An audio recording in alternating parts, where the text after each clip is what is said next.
Let us create our first Scala based program, which is nothing but hello world.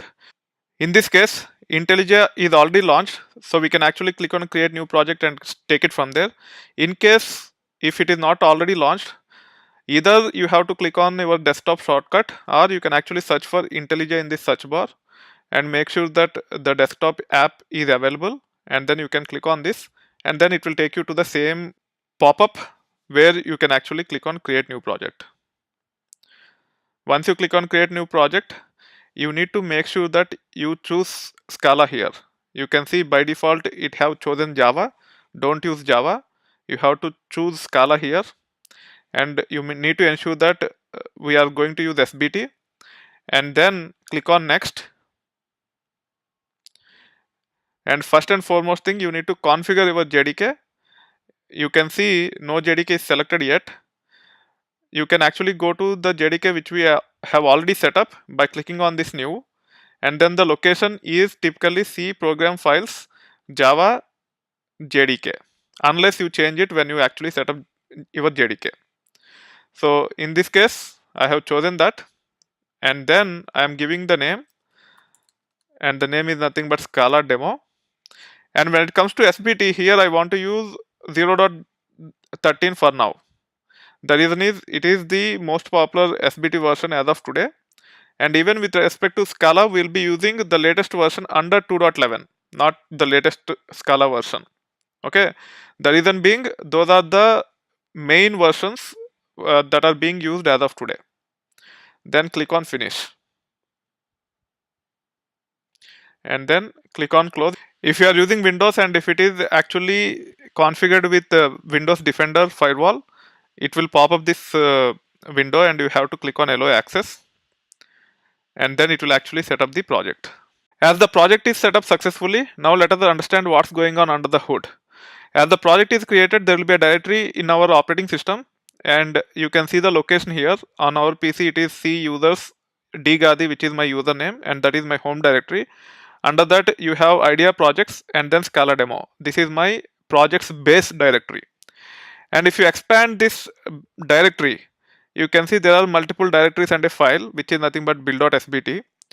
.idea is a directory which will be used by IntelliJ IDEA internally, and then project is the directory which will contain the compiled classes, and we'll actually get into that at a later point in time. And then you have this source directory. This is the main directory which will be used for the development purpose. If you expand this, there is main and test. Test is primarily for test cases, and main is the one where we will be developing multiple modules. As part of Scala project or SBT project, you can use multiple programming languages like Scala, Java, etc. As here we are primarily trying to use Scala, it automatically created this Scala directory as part of project setup. We will be creating subdirectories under this to modularize the code for effective development over a period of time. We will come back to this, and we will actually right click on this and start creating our first application in a moment. But before that, we need to understand this very important file called build.sbt. Now let us go through this information in build.sbt. We have name, version, and Scala version. Name is the project name which we have given when we actually created this project. Version is the one which is used when we actually upgrade this project in future. So in case of a serious application development, we'll be developing the application in multiple phases, and each phase should be given a version associated to it, and that helps us in keeping track of multiple versions of our application for reverting the changes in case of any issues or for other different practical purposes. That being said, as of now, we have decided to develop our application using Scala 2.11, and the Scala version signifies that. As we start getting into serious application development using Scala as programming language, we'll be adding more things to build.sbt, such as library dependencies, merge strategy, and all those things. And you have to explore all those features. Now let us go ahead and develop our first program, Hello World, using Scala as programming language. If you go to the base directory, which is nothing but Scala demo, and if you collapse this, you see there are only two directories as part of this project. One is Scala demo, and second one is external libraries. This is just a logical grouping of external libraries which are required to run Scala based application. You don't find a directory called external libraries anywhere. but IntelliJ will actually show you these logical grouping of all these libraries which are required to run our application. For our base directory, which is Scala demo, if you expand, you can see the base directory for the source code by name src, which stands for source. And in that source directory, you have main directory, and in that main directory, you have Scala, and all Scala based modules should go into this directory.